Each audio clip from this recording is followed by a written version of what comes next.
Welcome back to a brand new video. In today's video, I will explain how I predicted episode 8 of the Amazing Digital Circus and be correct. And will also say how you, the viewer, could maybe start predicting stories or plot twists or just episodes. Leave a like and a sub if you want me to post more stuff like this, and also leave a comment and tell me what you want to see in the future. And now let's get into the video. I've been a fan of the Amazing Digital Circus since the first episode, and when I like a show I will consume a lot of it, which means I watch the same episode multiple times or watch a lot of reactions of these episodes. At first I watch reactions mostly from quote-unquote randoms, and then later on just from a few selected people. As an example, I watch the reactions from dannymotta, the Hoody dude, Waka Waka Munvi, NicholaslightTV, and not Yoyo. And if you consume so much of the same media, you start to notice certain patterns or stuff. Like throughout the show you often see chalk moments or plot twists, which makes it easier to predict stuff. You also notice certain character traits or stuff that just makes you help predict stuff or even make theories of.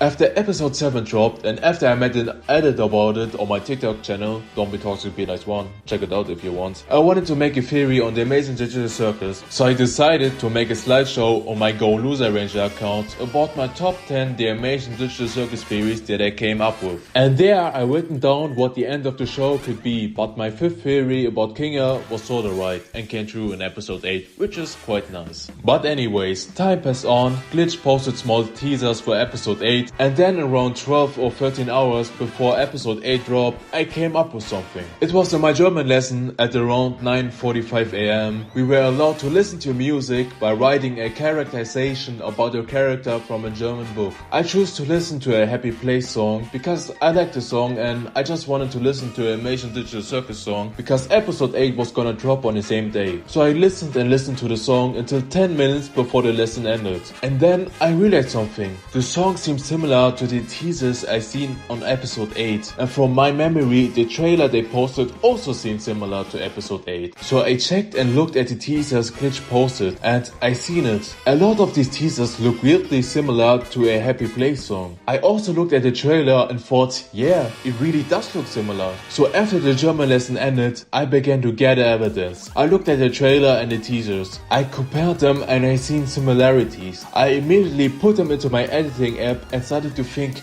how the episode could go. And when I had the core idea of the episode, I opened TikTok and began writing about my prediction. And then I posted it when the next lesson began. When I opened TikTok again, it had a few views. I think around 1.4k or something. And like 7 comments which said they thought of the same idea. And also after I uploaded the slideshow, I wrote a comment which was, also we see that Kane turned Jax into something from real life. So does that mean Kane tries to make the worst nightmares come true? And that was about it. Then later on, when episode 8 finally dropped, I watched it and I realized my prediction was right. Not everything I had written down, but all of the pictures and the core idea and the comment I wrote was completely right. So yeah, this is how I managed to predict episode 8 of the Amazing Digital Circus. But now how could you start predicting shows? First of all, find a show that you really enjoy a lot. Because if you want to predict episode or plot twists or endings, you're gonna have to rewatch it a lot of times or at least watch other people react on it. It will be better if you do both, simply because when you rewatch an episode you will notice certain stuff that you didn't see before, or when you watch a reaction they will show you a different point of view on certain moments or interpret stuff differently.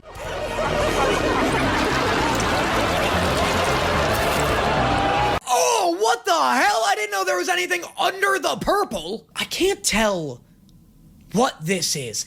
I can't tell if Jax, I can't tell how dark this is. I can't tell if Jax was just, shamed and embarrassed in front of his peers, or if he was, molested somehow. The, ripping off of the exterior and the way he's holding it leads me to believe this is, maybe an SA story, but I can't. Which could expand your prediction capabilities. Moreover, it would be advised to maybe try to consume media that were made by fans, like sounds or animation. Because when you watch stuff that a fandom made, you can most of the times understand the show or media you consume much more better and in another point of view, like when you watch reactions. In addition, interpreting what characters say or show, or even just saying how the theme of an episode is, would be a great way to predict the next episode. As an example, in episode 6 you're a king is saying, full fighting spirit.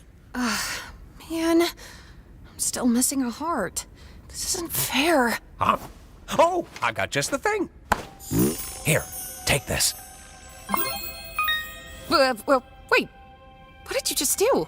What was that? It's a butterfly. It can restore your health. Did Kane mention that? Oh, nah. I made it up. which was already hinting on him being a death on the place, or in this instance, of Kane. What I would also like to point out is that I watch a lot of indie shows or animations, like Hazbin Hotel or Underverse, or back then Five Nights at Freddy's animations and so on. But what I'm trying to say is, if you watch a lot of shows or animations, you're gonna learn how stories are going to go or end. Over a course of time, you're gonna notice more and more similar patterns and have a greater imagination when it comes to predicting plot lines. But the most important thing is that you need to enjoy watching the show, otherwise you're gonna have a hard time noticing stuff or get bored of trying to find hidden meanings. So that's it with the video. I hope you enjoyed it, and if you have any questions or want me to explain something further or in another way, then tell me in the comments. Now have a great day or night and see ya next time.